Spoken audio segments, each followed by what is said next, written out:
안녕하세요. 얼마 전 엄마가 된 30대 여성입니다. 제가 이렇게 글을 쓰게 된 건 바로 저희 시어머니 때문이에요. 세상이 이렇게 달라졌는데 저희 어머님은 어디 조선시대에서 살다 오신 분인 건지 정말 답답하네요. 지인의 소개로 만난 남편은 재밌는 사람은 아니었어요. 하지만 진중하고 무던한 성격으로 같이 있으면 왜인지 편안하더라고요. 게다가 사람이 예민하지가 않아서 웬만한 건 상대에게 다 맞춰주는 편이었달까요? 지금이야 같이 살아보니 그 성격이 무조건 좋은 것만도 아니라는 걸 알지만 아무튼 그때는 이런 남자라면 평생을 믿고 같이 가정을 꾸리며 살아도 되겠다 싶대요. 그래서 남편이 결혼하자며 프로포즈를 해왔을 때 크게 고민하지 않고 오케이 했지요.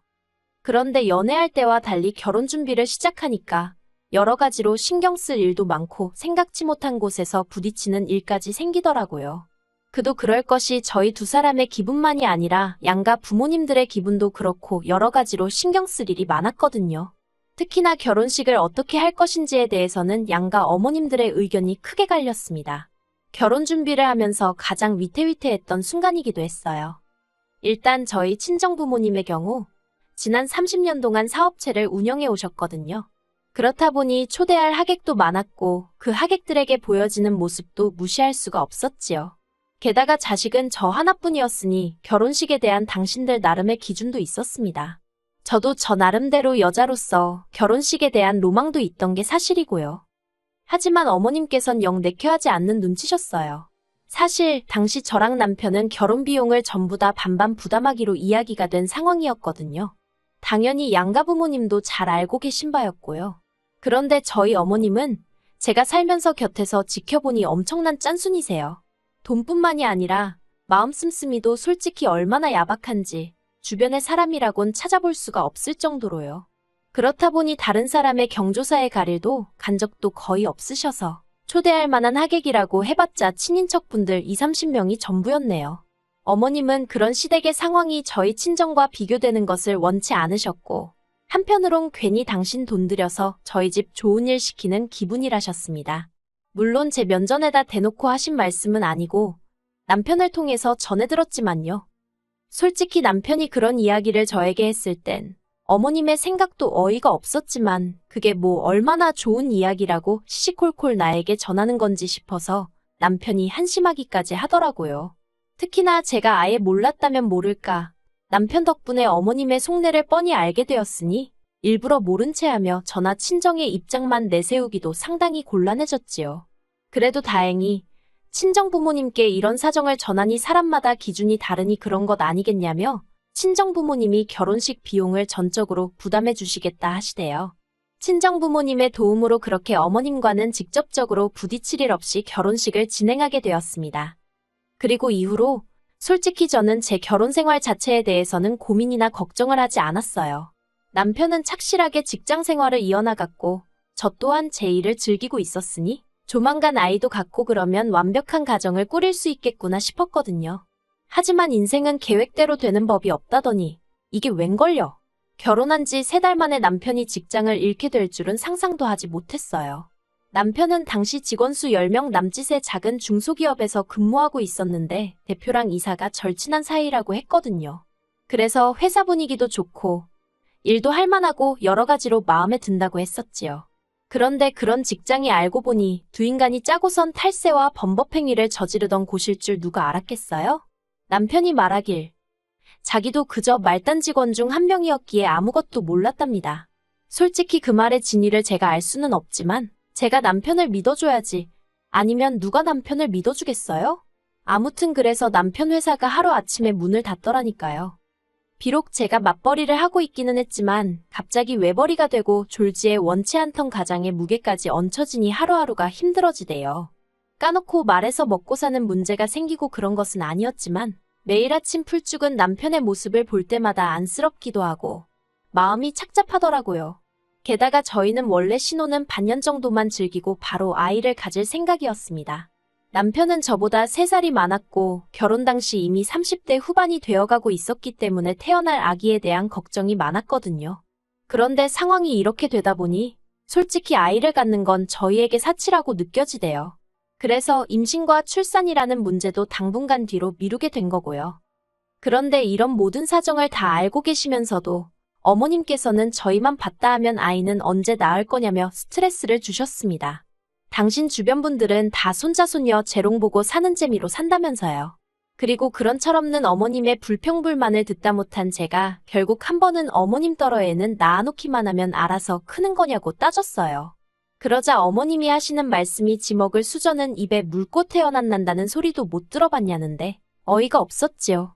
무슨 화분에 꽃 키우는 것도 아니고 애를 낳아서 먹고 살게만 해주면 되는 건 아니잖아요. 하지만 어머님하고 제가 말싸움을 할 것도 아니고 그래서 그냥 사정이 나아지면 나을 거라고 말씀드렸습니다. 이후로 2년이란 시간이 흘렀어요. 그 사이에 남편도 새로운 직장을 구했고 저는 친정아버지 밑에서 일을 시작했지요. 다른 무엇보다도 경제적인 면에서 상황이 나아지다 보니 슬슬 아이를 가져볼까 하는 생각도 들더라고요. 솔직히 저도 남편도 적은 나이가 아니었기 때문에 너무 늦은 건 아닐지 어디 가서 말은 못했지만 걱정이 크기도 했어요. 그래서 저희 두 사람 말 그대로 노력을 하기 시작했습니다. 주기에 맞춰서 병원도 찾고 운동도 하고 그랬더니 그토록 원하던 아기 천사가 저희를 찾아와 주대요. 그런데 예정일을 3주나 앞두고 예기치 못한 진통이 찾아왔습니다. 저는 출산 예정일 2달 전부터 친정아버지의 배려로 직장을 나가지 않고 집에서 컴퓨터로 일을 하고 있었거든요. 그래서 진통이 찾아왔을 때도 혼자 집에 있었던 거예요. 처음엔 바보 같게도 금방 가라앉겠지 생각하고 어떻게든 참아보려고 했어요. 내가 뭘 잘못 먹었나 그런 한심한 생각을 하면서 말이에요.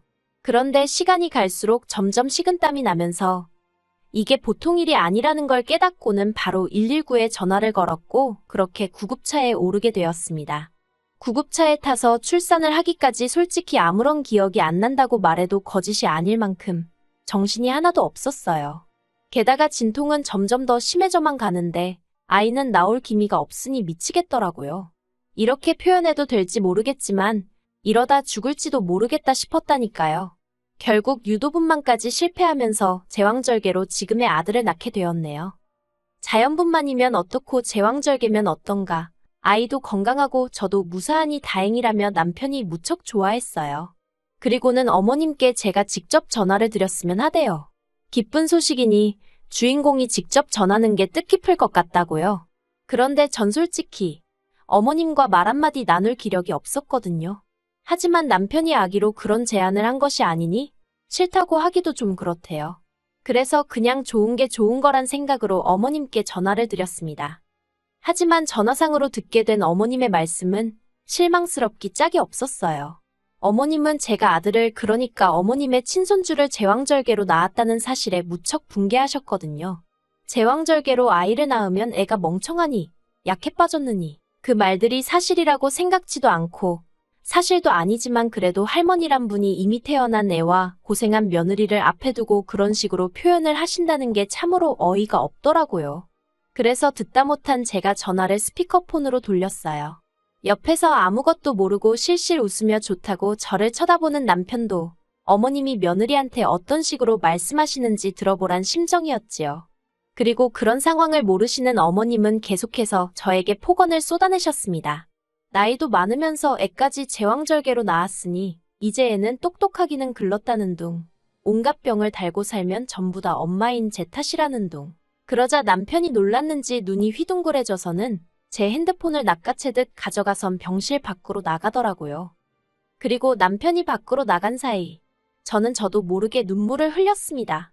제왕절개고 뭐고 간에 어머님 손자를 낳느라 고생한 며느리한테 어쩜 말 한마디 따뜻하게 안 해주시나 싶어서 야속하기 그지없었으니까요. 평소엔 눈치 없는 남편도 그날은 제 마음을 알아챈 건지 병실로 돌아와서는 미안하다 하대요.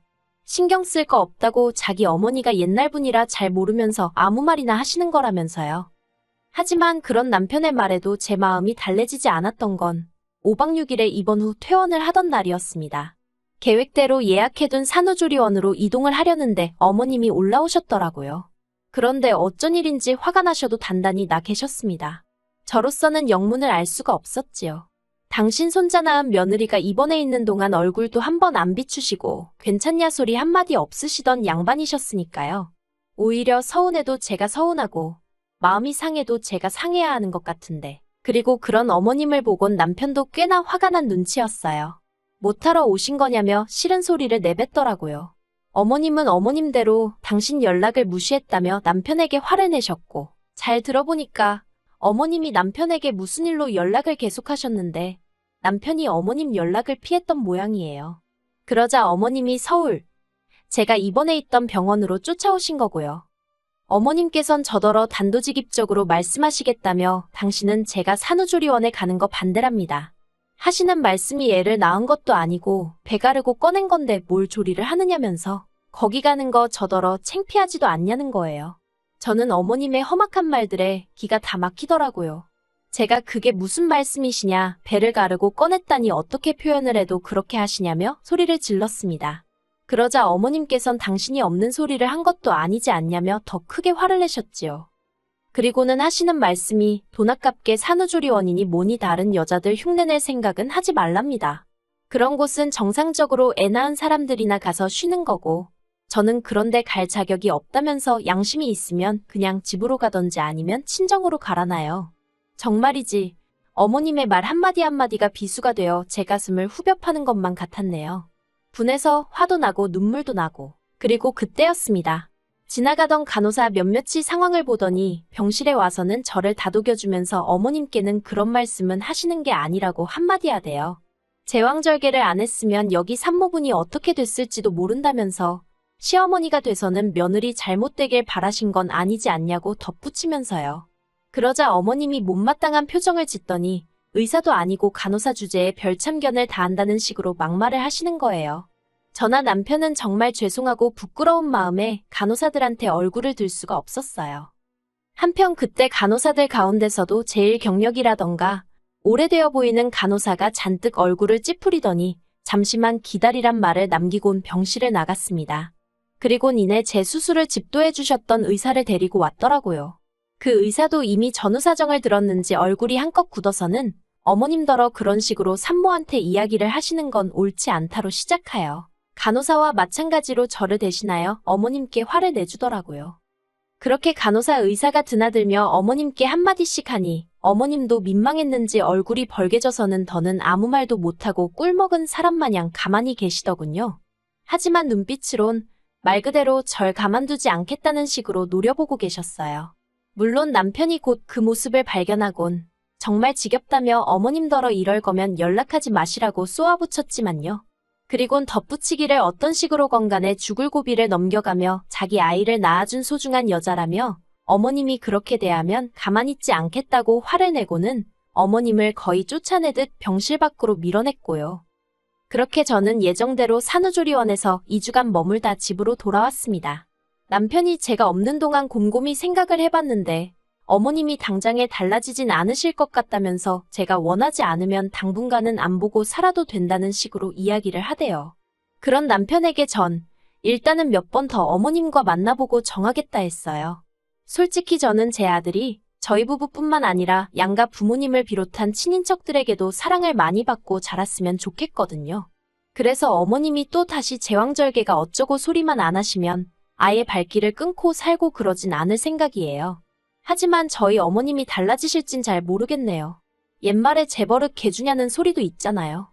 어머님이 산후조리원에 못 가게 하신 게 단지 제왕절개 때문만은 아니라고 생각해요. 오히려 돈이 아까운데 어떻게 말릴 방법은 없고 그러다 이참에 건수 잡았다 싶으셨던 건가 싶기도 하고. 하지만 참 이상하죠. 제가 어머님께 산후조리 비용을 대달라고 했던 것도 아닌데 말이에요. 솔직히 어머님 속을 누가 알겠어요? 당신 아들 돈이라 생각하니 아까우셨던 걸까요? 정말이지 모르겠네요. 아무튼 그래도 병원에서 주변 사람들 도움도 받았고 남편도 어쨌든 제 편이니 더는 고민하지 않으려고요. 당분간은 육아에 전념하며 제 가정을 돌보는데 힘쓸 생각입니다. 살다 보면 뭐 또 어떻게든 흘러가지겠지요.